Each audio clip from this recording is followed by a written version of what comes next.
Same way those who are in military, they get programmed, and they get so much program. So for example, a prisoner who is in the prison for a long time, if he gets out, he will be lost because he cannot tolerate freedom.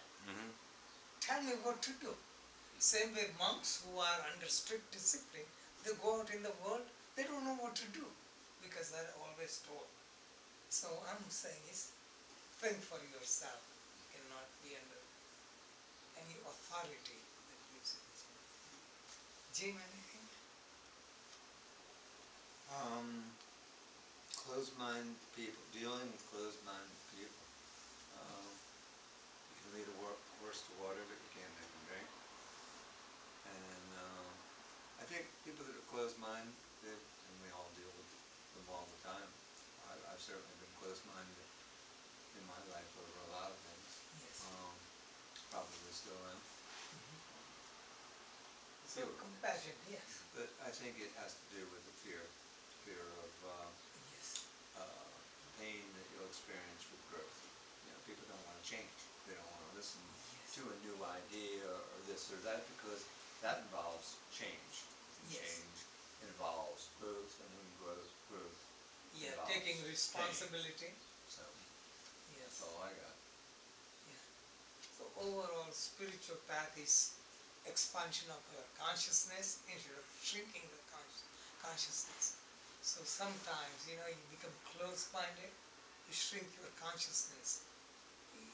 Just anything, you just be limited, you don't grow. So really we have to expand.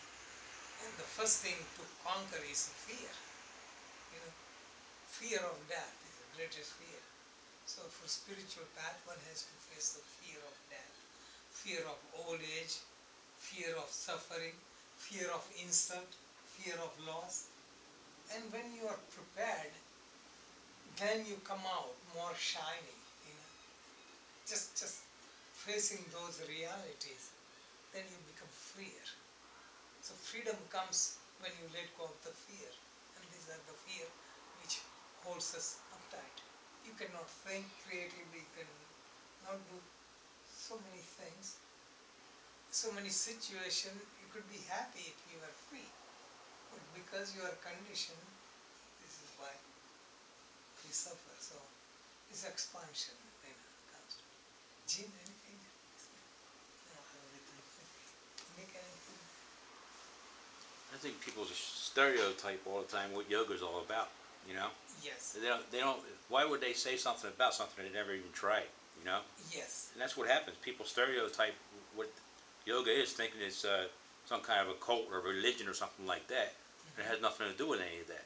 Yes. And people that have a certain religion, they think that you have to stick to what they do instead of really opening their mind to what other people do and when they're practicing yoga or whatever they're doing, practicing meditation or anything like that. So people just have to stereotype all the time of what yoga is all about. Within yoga group,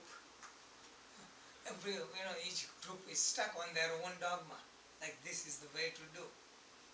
Same way within religion, there are branches and different sects, different branches, and they do certain way, and they don't get along with other people who do differently.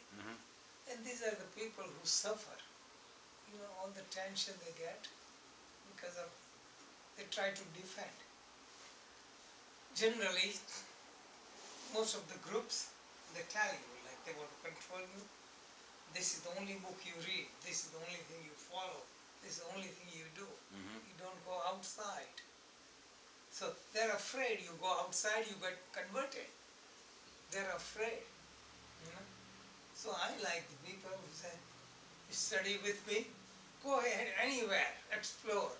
And then if you find this is the right path for you, then you come. So read different things, ask challenging questions instead of being stuck. This is the people try to control. They don't want you to explore.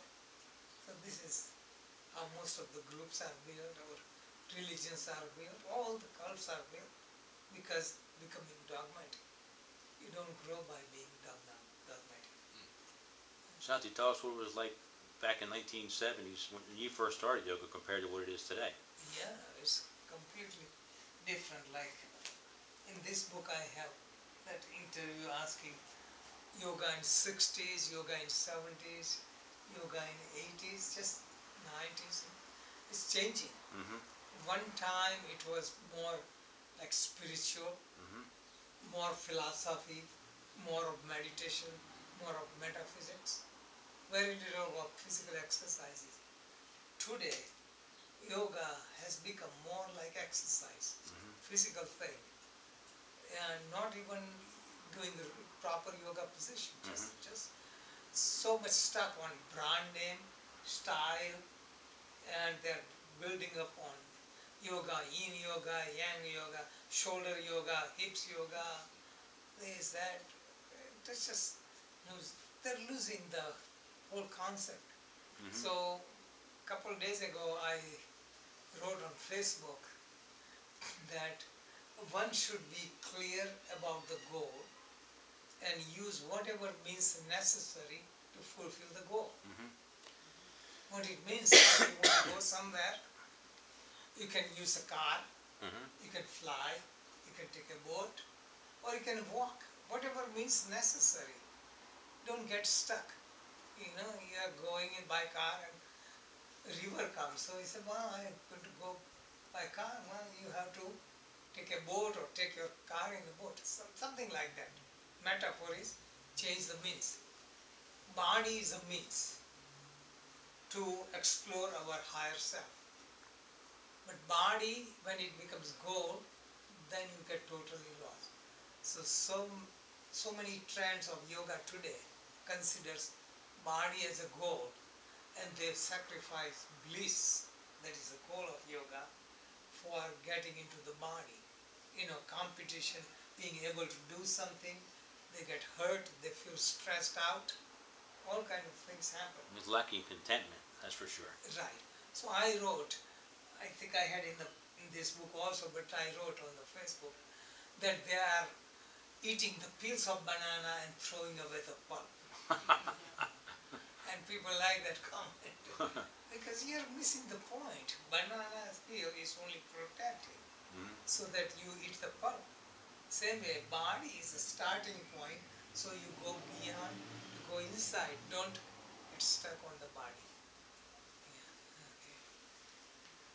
What is means, we are doing lots of videos like this interview, but I cannot put on the Facebook, so we did pictures. So Nick did pictures on Saturday and Sunday, like we took about 2 hours and got 135 pictures. Out of that I selected about 87 pictures. So most of the things, except some backward bending position,